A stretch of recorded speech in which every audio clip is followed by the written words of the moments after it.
It may not be too much of an exaggeration to say that these days, multiplayer games don't just have to be fun, they kinda have to be addictive. Each one with their battle passes and revolving seasonal content ask for your time and demand to be kept on your regular gaming schedule. Therefore, it's no surprise any new multiplayer title, which doesn't immediately strike a chord with a decent to large size audience, often ends up closing its doors a year or two later, then in Concord's case, a mere 2 weeks later. We'll have to talk about that. For hero shooters, a popular, well-established, and now difficult to break into genre, it's fair to say that they are currently dominated by some top dogs. Many have tried and failed to stay profitable or maintain their place in the mind of gaming audiences for one reason or another, like simply releasing at the wrong time or just beefing the whole launch in general. Presenting 10 failed or failing hero shooters. To clarify, these aren't usually quote-unquote bad games. In fact, most of them are a lot of fun and have their well-earned fan bases, which we love to see, but very few can meet that standard being set by the big guns.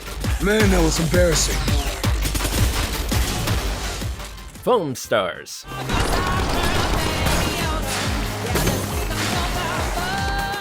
There's nothing wrong with innovating on a newer genre, which people already love, a la Souls-likes or Metroidvanias, but Foamstars, despite its visuals, did not inherit the turf war gaming audience or the visual clarity that Splatoon had. Reports on the Foamstars player base reflect that just months after launch, the title has lost around 95% of its player base, despite regular content updates. Being a PlayStation exclusive, I think hurts it bad, as if the game is aiming to appeal to a Splatoon-friendly casual shooter audience, there are several excessive barriers to entry for those interested. The game launched with a price tag of $30, another step to consider before hopping in, having only recently decided to change to a free-to-pay model as the player base falls. Foamstars tried to differentiate itself with building and movement mechanics, like the ability to form walls, hills, and ramps to surf off of, but something isn't resonating long-term. Maybe it's the harsh neon visuals, the loosey-goosey whatever lore like how the foam is actually a bodily fluid, or maybe it's just because it's too hard to know exactly what is happening during this chaotic gameplay.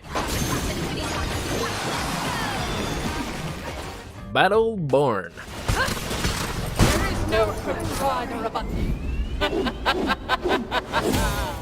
Battleborn was a hybrid MOBA and hero shooter that launched during an unfortunate window of time. It followed not months, but just weeks after the titan that was Overwatch 1. Right out of the gate, it was being pitted as the first Overwatch killer, which had some members of the fan bases taking sides between the two comparable titles. While players could get Overwatch and all its heroes for $40, Battleborn asked for $60, with some characters being progression locked, and a more complicated gameplay loop of choosing your character's build and leveling up on a match-by-match basis like a MOBA title. Battleborn also had a harsher visual design, which wasn't quite as polished as Overwatch's sleek character designs and big cinematic trailers that would have been hard for any shooter released at the same time to compete with. Despite changing to a semi-free-to-play model later on, and having a mode akin to story mode content that Overwatch didn't have, Battleborn shut down a year later after player counts fell to mere double digits.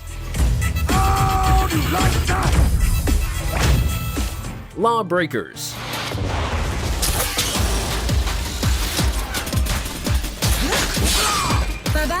LawBreakers launched into an already established hero shooter market, aiming for a slightly edgier marketing scheme about breaking laws and kicking butt, but struggled to capture the audience it wanted. Allow me to explain. The game's hook was the low-gravity gameplay mechanic. Players could fling themselves and double jump across large areas of the map and shoot each other out of midair with the usual arsenal of sci-fi weaponry. This gave the game a bit of a learning curve, with even basic movement around the maps having some degree of difficulty, like the anti-gravity bubble zones, which let you jump anywhere you want. Once understood, the gunplay and mechanics were said to be a lot of fun, but due to launching with a premium price tag, not everyone wanted to pay the fee to try it out, and casual gamers were deterred from the initial skill barrier. Despite this, LawBreakers featured no established ranked mode for the more competitive side to master the game, and a lack of new seasonal content or lore in general to reward anyone who was still around. Before being shut down within the same year, guess what? The game went free to play, and still has some dedicated gamers trying to bring it back. There's no place more dangerous than between our guns. Evolve.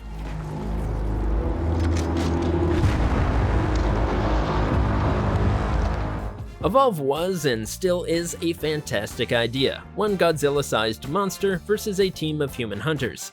Except with a $60 entrance fee, day one DLC packs, hundreds of dollars of cosmetics, plus additional paid monsters, and a repetitive gameplay loop where you experience all the game has to offer in a few sessions. Well, to be fair, Evolve ran for 5 years before being shut down, which isn't bad, but the scale and scope of the game was clearly underwhelming. Certain monsters, such as the Wraith, were found to be overpowered for a long time before any changes were made, and a Trapper-type hunter being able to use their dome ability on the monster was nearly essential to a human victory. Matches could easily run 20+ minutes if the monster player continued to flee without the hunters having an experienced Trapper. Evolve would also later become free to play with the update release of Evolve Stage 2, which changed hunter abilities and added a longer respawn timer, but support fizzled out after that.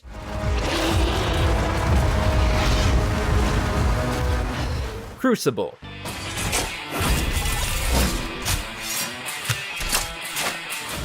Amazon has been dabbling into video games for quite a few years now, but they haven't had their massive breakout hit yet. So when Crucible came and went, it was seen as another miss from the prestigious company. Crucible was a hero shooter cross-hybrid MOBA game, only released for PC. Players could choose between a variety of game modes, most of which focused on destroying hives or little creatures to move closer to victory. There were no tanks or healers. Instead, you were tasked with collecting med packs and sharing them with your team. Well, fun, the gameplay loop was overall confusing. Hives you were supposed to shoot were not always immediately available at game start, so many players would simply shoot the enemy team and ignore the objective. You never knew how much damage you were dealing, nor how much health packs restored. Worst of all, despite coordinating with your teammates being the most viable strat, it is a team-based shooter, there was no voice or no text chat to speak of. Without breaking any new meaningful ground and being yet another enjoyable but tired genre entry, Crucible ran for about 6 months, with the devs working on it from home during 2020,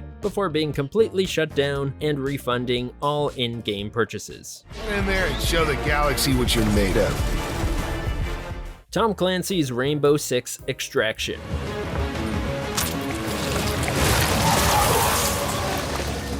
Rainbow Six Extraction launched to millions of players, but rapidly fell to low viewership on all platforms for one simple reason. The game was almost universally seen as a glorified DLC. Extraction felt like an expanded game mode akin to the Outbreak mode from Rainbow Six Siege. And that's because it basically was. Siege's Outbreak mode was a limited time event, which showed this PvE tactical team shooter design was possible in this already successful title. But Ubisoft instead opted to make Extraction a $60 price tag with no cross progression into its own game. All that said, the game itself is described as super fun, with some really great map design for players to explore, with characters and weapons they're already familiar with. The sticking point being that Extraction is now on development pause for the foreseeable future, with no new content being made. Siege, on the other hand, is very much going strong, so there's always that. Rogue Company. You're not gonna do it. Oh, I am totally going to do it.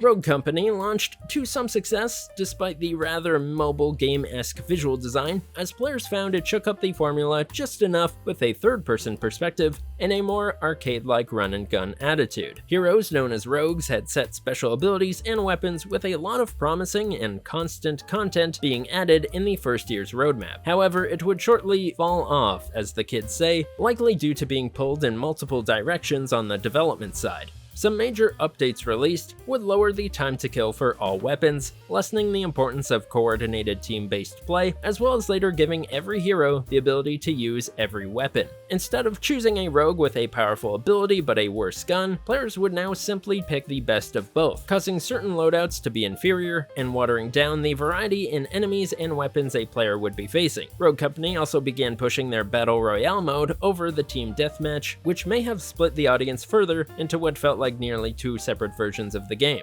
Ultimately though, the nail in the coffin may have been the numerous technical bugs. The Switch version in particular suffered from constant crashes, later being pulled from the Switch console altogether. Rogues, we have a situation. Gundam Evolution.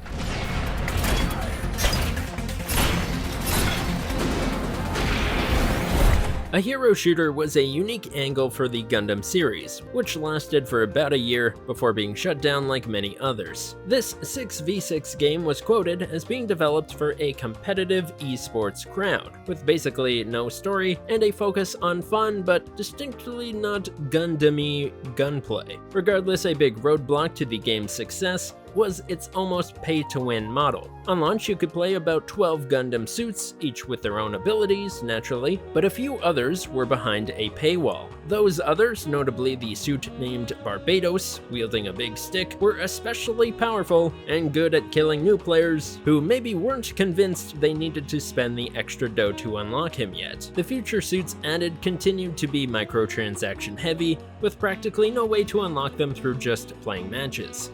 Despite being a rather fun Overwatch-like Gundam game, it really felt like Bandai Namco wanted to speedrun a profitable project with big prize pools for competitive tournaments, but as soon as interest declined, it was canned with no official reason stated.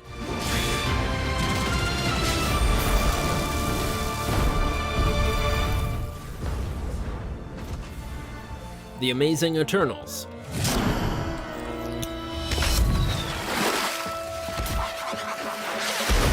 Amazing Eternals was snubbed before it even got off the ground, which the general gaming community actually applauded. Not because the game looked bad or wouldn't have provided some entertainment, but there just wasn't enough interest to support even basic matchmaking. Instead, the team at Digital Extremes saw a spike in player count towards one of their other games, Warframe, after it was updated, and decided to ride that wave instead of splitting attention. The Amazing Eternals featured pulpy, cartoonish character designs, but rendered into a semi-realistic art style. The intention was to transform 1970s era toy figures into more gritty, grounded, playable shooter characters and give them a unique look that way. The problem is, it kind of just blended into the sea of other realistic-looking shooter games. Gameplay-wise, you could build a deck of cards representing various power-ups and abilities to draw upon during gameplay, and pick from a variety of characters, each with a determined tank, healer, or assault-based ability. If the game did go live, no doubt card pack microtransactions would have been a thing, but it is an interesting, if a bit convoluted, hybrid genre they were cooking here.